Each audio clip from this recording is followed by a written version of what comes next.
আর নূপুর কি পড়তেছে? পড়ছে।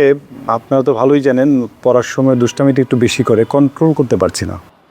ছোট তো ওরে আসলে মানে একরকম মানে কোলে পিঠে আদর কইরা যেভাবে বড় করা যাবে মানে ওরে কখনো আমরা আসলে ওরকমভাবে শাসন করিনি আর কি, এই জন্য যে দুষ্টুটা বেশি হয়েছে।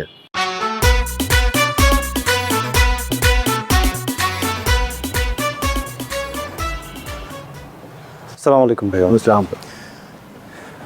ভাইয়া, আপনি আমাকে ডেকেছেন? জি স্যার, কেন? একটু জরুরি কথা বলার জন্য ডাকছি। জি বলেন ভাইয়া। আর নূপুর কি পড়তেছে? পড়ছে। আপনারা তো ভালোই জানেন, পড়ার সময় দুষ্টামিটা একটু বেশি করে, কন্ট্রোল করতে পারছি না।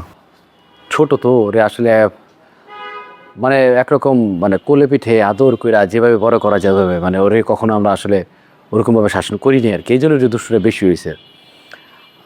যে জন্য আপনারা ডাকছি সেটা হচ্ছে যে আসলে মানে আব্বা আমার মুখে যতটুকু শুনছি আপনার কথা, আমি আসলে আপনাকে ওই নূপুরের টিচার ভাবতেছি না, ভাবতেছি আমাদের পরিবারের একজন। হ্যাঁ, তো যেহেতু নূপুর আমার ছোট বোন, হ্যাঁ আপনারও ছোট বোন,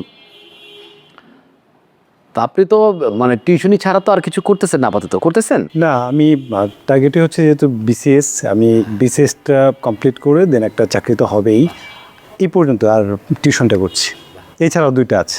মাশাল্লাহ মাশাল্লাহ, খুব ভালো। না আসলে নূপুরকে আমি শাসন করছি, আমিও শাসন করছি। আমি বলে দিছি যে নেক্সট টাইম যেন স্যারের সাথে আর দুষ্টামি না করে, পড়াশোনা মনোযোগ দিয়ে পড়তে, কারণ খারাপ রেজাল্ট করলে দোষ হবে আপনার। আসলে নূপুর একটু চঞ্চল, ওর একটু ফ্রেন্ড সার্কেল নিয়ে একটু আড্ডা উড্ডা বেশি পছন্দ। আপনি তো মাঝে মাঝে একটু ফ্রি থাকেন, হ্যাঁ, তো একটা আমি ভাই হিসাবে একটু আপনার কাছে অনুরোধ করবো যে কি বলছেন না, অনুরোধ কেন? আপনি বলেন ভাইয়া, আপনাকে তো আমার ভালো লেগেছে, বলেন না প্লিজ। মাঝে মাঝে যখন আপনি ওই একটু ফ্রি থাকবেন, ওর তো কলেজ টাইম কখন শেষ হয় জানেননি আপনি, ওই একটু নিয়ে আইসেন। কেন নিয়ে আসবেন? রাস্তাঘাটে মাঝে মধ্যে দুটো ডিস্টার্ব করে, তো আমি মাঝখানে আমি একটাকে সত্যি বলতে কি পিটাইছি। আসলে আমার একটু মেজাজটা একটু আমার মাথা মতো গরম হয়ে যায় উল্টাপাল্টা কিছু দেখলে বা শুনলে। তো ওই জায়গার থেকে আপনি গেলে হবে কি, ও আমার কাছে আসতে চায় না, মানে আমার সাথে আসতে চায় না, ভাবে ভাইয়া যদি রাস্তায় চিল্লাচিল্লি করে, ভাইয়া যদি এরকম করে, এই জন্য আর কি। তো এটা আর কি ভাই হিসেবে আপনার কাছে অনুরোধ, আপনার মাঝে মাঝে, সব সময় না, আমি একটু আসি, টেনশন নাই, শুধু মাঝে মাঝে একটু নিয়ে আসবেন, দেখবেন। যেহেতু পড়াশোনা আপনার, সব কিছু দায়িত্ব আপনার, একটু যদি ভাই হিসেবে একটু দেখতেন ভাই, আমি অনেক মানে আমি একটু হালকা থাকতাম, মানে আমি আব্বা আমার কথাগুলো আমি বলতেছি আর কি। ঠিক আছে ভাই, কিন্তু এমন করে কেন বলছেন আপনি? এমন করে বলবেন না তো। আপনি বলেছেন আমি যেহেতু ফ্রি থাকি, আমার পড়াশোনার বাইরে যে টাইমটা পাই, ও কলেজের টাইমটা আমি ম্যানেজ করে নেব। আপনার বোন তো, আমাকে দেখতে হবে। আপনি বললেন আমি আপনার ফ্যামিলির মানুষ, ওইভাবেই দেখবো। সমস্যা হবে, টেনশন করবেন না, আমি আছি ভাই। ভাই সত্যি বলতে কি মানে আমি সত্যিটা হালকা বেশি ভাই।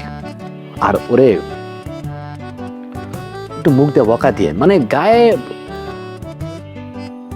তুলবেন না কেন, অবশ্যই তুলবেন ওই পর্যায়ে গেলে, কিন্তু এমনি যদি কিছু বলে আপনি আমার কাছে বিচার দেন, কিন্তু ওকে হাত তুলে ভাইয়া। প্লিজ প্লিজ ভাই, কি করছেন আপনি? প্লিজ ভাইয়া, হাত নামান তো ভাইয়া।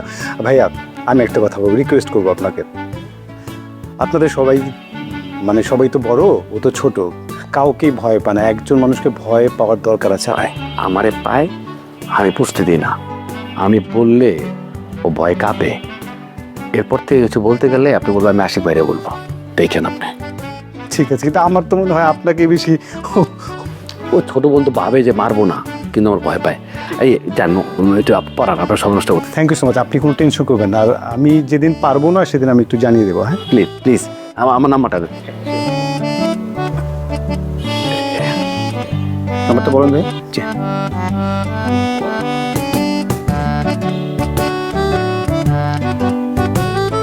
ঠিক আছে, আমি তাহলে একটা কল দিচ্ছি আপনাকে। কল গেছে ভাইয়া? জি আচ্ছা। ভাইয়া, আপনি যে কোনো প্রয়োজনে আপনি আমাকে কল দিবেন, ঠিক আছে ভাইয়া? জি, ওকে, থ্যাংক ইউ ভাই। আসসালামু আলাইকুম। জি, আসসালাম। আমি পড়াচ্ছি তাহলে ভাই। জি।